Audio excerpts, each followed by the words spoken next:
Puji Tuhan, Bapak Ibu yang diberkati oleh Tuhan, kita bersyukur buat setiap kasih Tuhan, anugerah Tuhan di dalam setiap kehidupan kita. Saat hari ini kita akan kembali belajar akan kebenaran firman Tuhan, bila firman Tuhan yang menjadi kekuatan bagi setiap hidup kita. Terpujilah nama Tuhan. Tema renungan pada saat hari ini yaitu satu dalam Kristus. Satu dalam Kristus. Kita buka dalam 1 Korintus pasal yang ke-12, ayat yang ke-12 sampai dengan ayat yang ke-13. 1 Korintus pasal yang ke-12, ayat yang ke-12 sampai dengan ayat yang ke-13. Saya akan bacakan untuk kita firman Tuhan. Karena sama seperti tubuh itu satu dan anggota-anggotanya banyak, dan segala anggota itu sekalipun banyak merupakan satu tubuh, demikian pula Kristus. Sebab dalam satu roh kita semua, baik orang Yahudi maupun orang Yunani, baik budak maupun orang merdeka, telah dibaptis menjadi satu tubuh, dan kita semua diberi minum dari satu roh. Puji Tuhan, Bapak Ibu yang diberkati oleh Tuhan, ini adalah nasihat Paulus kepada jemaat yang ada di Korintus, di mana jemaat Korintus ada perpecahan di dalamnya. Ada kelompok-kelompok yang di sana ada berkata, aku kelompok dari Apolos, saya kelompok dari Petrus, saya dari Paulus. Dengan setiap hal yang terjadi di sana membuat mereka terpecah belah. Bahkan di sana katakan bahwa ada kesombongan rohani di dalamnya. Dan ini yang dinasehati oleh Paulus kepada jemaat yang ada di Korintus. Dengan karunia-karunia yang Tuhan berikan kepada jemaat yang ada di sana. Di sana dikatakan bahwa kita adalah satu di dalam Tuhan.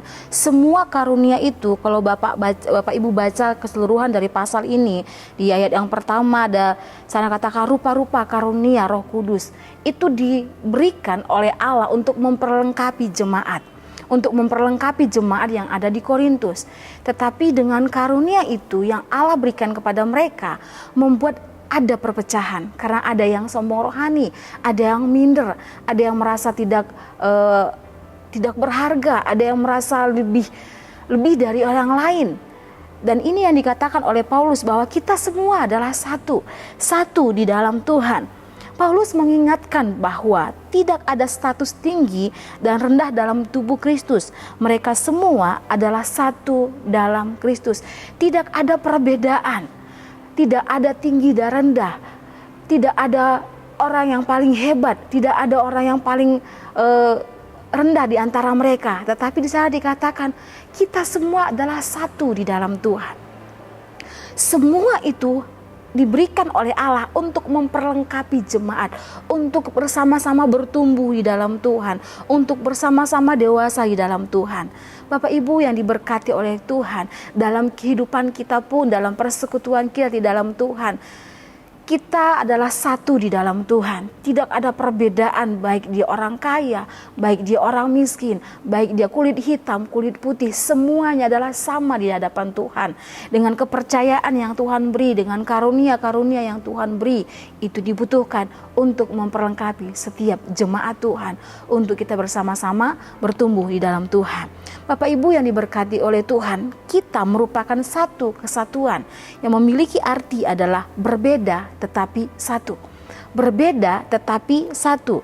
Kita buka dalam Efesus pasal yang keempat, ayat yang ke-15 sampai dengan ayat yang ke-16. Efesus pasal yang keempat, ayat yang ke-15 sampai dengan ayat yang ke-16. Di sana dikatakan, tetapi dengan teguh berpegang pada kebenaran, di dalam kasih kita bertumbuh di dalam segala hal ke arah Dia, Kristus yang adalah kepala. Daripadanya lah seluruh tubuh yang rapi tersusun dan diikat menjadi satu oleh pelayanan semua bagiannya, sesuai dengan kadar pekerjaan tiap-tiap anggota, menerima pertumbuhannya dan membangun dirinya dalam kasih. Di sana dikatakan bahwa Kristus yang adalah kepala. Kita berbeda. Di sana di dalam 1 Korintus ini Paulus mengungkapkan seperti halnya tubuh kita. Ada tangan, ada kaki, ada mata. Tetapi adalah satu dalam satu tubuh. Dalam pelayanan kita pun di dalam kita mengiring Tuhan di dalam jemaat. Ada Tuhan berikan karunia-karunia rohani. Tapi kata firman Tuhan, kita adalah satu di dalam Tuhan. Kristus yang adalah kepala kita. Kristus adalah pemimpin dalam semuanya. Tujuan kita hanya satu, yaitu memuliakan nama Tuhan. Kita berbeda-beda, tetapi satu di dalam Tuhan. Kita dibaptis, kalau di ayat yang ke-13 tadi saya bacakan kembali, sebab di dalam satu roh kita semua, baik orang Yahudi maupun orang Yunani, baik budak maupun orang merdeka, telah dibaptis menjadi satu tubuh, dan kita semua diberi minum dari satu roh. Di sana dikatakan tidak ada perbedaan baik mereka orang Yahudi maupun orang Yunani. Ketika kita percaya kepada Tuhan, menerima Kristus sebagai Tuhan dan Juru Selamat kita, firman Tuhan menjelaskan bahwa kita dibaptis dalam satu roh. Kita dibaptis dalam, kita mengalami satu baptisan di dalam Kristus, dan mendapatkan roh yang sama, kata firman Tuhan. Kita telah dibaptis menjadi satu tubuh, suatu tanda yang kelihatan, yang meniadakan perbedaan-perbedaan yang kelihatan, seperti suku dan status. Karena apa? Kita satu di dalam Tuhan. Kita dibaptis dalam satu roh yang sama. Bapak Ibu yang diberkati oleh Tuhan, karena itu persekutuan kita sebagai jemaat Tuhan, kita ada dalam lingkungan, hendaknya kita memiliki kesatuan di dalam Tuhan, menekankan persamaan dalam setiap kehidupan kita. Apa arti persamaan di sini? Persamaan di sini memiliki arti bahwa kita adalah lahir dari Allah yang sama. Kita lahir dari Allah yang sama. Yohanes 1 ayat yang ke-12, Yohanes 1 ayat yang ke-12 saya akan bacakan untuk kita semua firman Tuhan. Injil Yohanes pasal yang pertama di ayat yang ke-12 sampai dengan ayat yang ke-13. Tetapi semua orang yang menerimanya diberi kuasa supaya menjadi satu anak-anak Allah, yaitu mereka yang percaya dalam namanya. Orang-orang yang diperanakkan bukan dari darah atau daging, bukan pula secara jasmani oleh keinginan seorang lelaki, melainkan dari Allah. Bapak Ibu yang diberkati oleh Tuhan, kita dilahirkan dari Allah yang sama, ditebus dengan darah yang mahal. Di sana dikatakan bahwa kita semua menjadi anak-anak Allah. Yang kedua, persamaan kita sebagai anak-anak Tuhan adalah dibeli dengan harga yang sama. Kita dibeli dengan harga yang sama. 1 Korintus pasal yang ke-6 di ayat yang ke-20. 1 Korintus pasal 6 ayat yang ke-20 firman Tuhan, sebab kamu tahu telah dibeli dan harganya telah lunas dibayar, karena itu muliakanlah Allah dengan tubuhmu. Di sana dikatakan sebab kamu tahu kita telah dibeli dengan harga yang mahal. Baik saya, baik Bapak Ibu sekalian, kita diberi dengan harga yang sama. Kita dibeli dengan harga yang sangat mahal, kata firman Tuhan. Kita sudah ditebus dari segala dosa-dosa kita. Kita sudah diselamatkan oleh kematian Yesus Kristus di atas kayu salib. Yang ketiga, persamaan kita sebagai anak-anak Tuhan adalah kita memiliki tubuh yang sama. Roma pasal 12 ayat yang ke-5.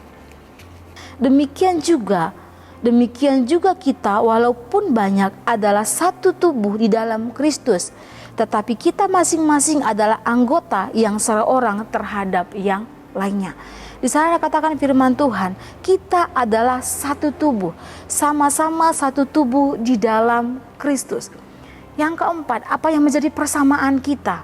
Yaitu kita adalah ahli waris yang sama, memiliki ahli waris yang sama. Roma 8 ayat yang ke-17. Dan jika kita adalah anak, maka kita juga adalah ahli waris. Maksudnya orang-orang yang berhak menerima janji-janji Allah yang akan menerimanya bersama-sama dengan Kristus, yaitu jika kita menderita bersama-sama dengan Dia, supaya kita juga pun dipermuliakan bersama-sama Dia. Di sana dikatakan firman Tuhan, kita adalah anak-anak Allah. Kita memiliki ahli waris yang sama, yaitu kerajaan surga. Bapak Ibu yang diberkati oleh Tuhan, kita memiliki persamaan di dalam Tuhan. Yang selanjutnya, apa yang menjadi persamaan kita? Yaitu melayani Tuhan yang sama, yaitu Yesus Kristus. Di dalam Matius pasal yang kedua ayat yang Matius pasal yang ke-23 ayat yang ke-8. Firman Tuhan, tetapi janganlah kamu disebut rabi, karena hanya satu rabimu, dan kamu semua adalah saudara. Di sana Yesus dia menjelaskan kepada orang banyak, pada murid-muridnya, kepada pengikut-pengikutnya, bahwa janganlah engkau sebut sebagai rabi atau sebagai Tuhan, bahwa kita hanya punya Tuhan yang sama, yaitu Allah Bapa. Kristus Yesus adalah Tuhan kita. Dia adalah pribadi yang layak kita sembah, yang kita layani. Dan firman Tuhan, kita semua adalah saudara. Dan sebagai saudara, Tuhan tidak menginginkan ada perpecahan di dalamnya. Bapak Ibu yang dikasih oleh Tuhan, kita memiliki persamaan. Kita berbeda tetapi satu. Karena apa? Kita memiliki persamaan sebagai anak-anak Tuhan. Sama-sama lahir dari Allah. Kita sama-sama dibeli dengan harga yang mahal. Kita sama-sama memiliki tubuh yang sama, yaitu tubuh Kristus. Kita memiliki persamaan, yaitu sama-sama memiliki ahli waris yang sama, yaitu kerajaan surga. Juga kita sama-sama melayani Tuhan yang sama. Jadi karena itu Bapak Ibu diberkati oleh Tuhan. Seperti anggota tubuh kita. Kita memiliki anggota tubuh, ada tangan, ada kaki, tetapi adalah satu. Kita juga satu di dalam Tuhan. Yang kedua, kita merupakan satu kesatuan yang memiliki arti, yaitu saling membutuhkan. Di ayat kita kembali dalam 1 Korintus pasal yang ke-12. 1 Korintus pasal yang ke-12 di ayat yang ke-21 di sana dikatakan, jadi mata tidak dapat berkata kepada tangan, aku tidak membutuhkan engkau, dan kepala tidak dapat berkata kepada kaki, aku tidak membutuhkan engkau. 22, malahan justru anggota-anggota tubuh yang nampaknya paling lemah, yang paling dibutuhkan, dan kepada anggota-anggota tubuh yang menurut pandangan kita kurang terhormat, kita memberikan penghormatan khusus, dan terhadap anggota-anggota kita yang tidak elok kita berikan perhatian khusus. Saya dikatakan bahwa anggota tubuh kita walaupun banyak tetapi saling membutuhkan satu dengan yang lain. Kita saling membutuhkan satu dengan yang lainnya. Tangan kita tidak bisa bekerja sendiri kalau tanpa ada mata yang melihatnya. Karena itu Bapak Ibu yang diberkati oleh Tuhan, banyak anggota tetapi kita saling membutuhkan. Kita membutuhkan orang lain. Kita membutuhkan orang lain untuk menguatkan kita, untuk mendukung kita, untuk meneguhkan setiap kehidupan kita. Untuk apa? Kita berjalan bersama dengan Tuhan. Banyak karunia-karunia yang Tuhan berikan dalam hidup kita. Tetapi kata firman Tuhan, itu semua dibutuhkan untuk memperlengkapi jemaat Tuhan. Supaya apa? Kita bertumbuh bersama di dalam Tuhan. Di dalam Kolose pasal yang ketiga ayat yang ke-15, di sana dikatakan, hendaklah damai sejahtera Kristus memerintah dalam hatimu, karena untuk itulah kamu telah dipanggil menjadi satu tubuh. Puji Tuhan, biarlah Tuhan memberkati setiap kehidupan kita. Kita satu tubuh di dalam Tuhan. Kita adalah anggota-anggota Kristus, kita adalah satu di dalam Tuhan. Tuhan Yesus memberkati, kita berdoa. Terima kasih Tuhan, terima kasih buat setiap kebaikan-Mu. Biarlah firman-Mu Tuhan menjadi kekuatan bagi setiap kehidupan kami. Berkati materaikan firman-Mu di dalam hidup kami. Kami satu tubuh di dalam Tuhan. Kami saling memperlengkapi, kami saling bertumbuh, semakin berbuah di dalam Tuhan. Terpujilah nama-Mu Bapa, mulialah Tuhan dalam setiap kehidupan kami. Tuhan tolong agar hidup keluarga GPDS Sada Magelang bertekun dalam iman, tetap teguh dan tidak bergoncang dan tidak mau digeser dari pengharapan Injil. Terpujilah nama-Mu, jadilah kehendak-Mu di dalam setiap kehidupan kami. Dalam nama Tuhan Yesus Kristus kami berdoa mengucap syukur, haleluya, amin.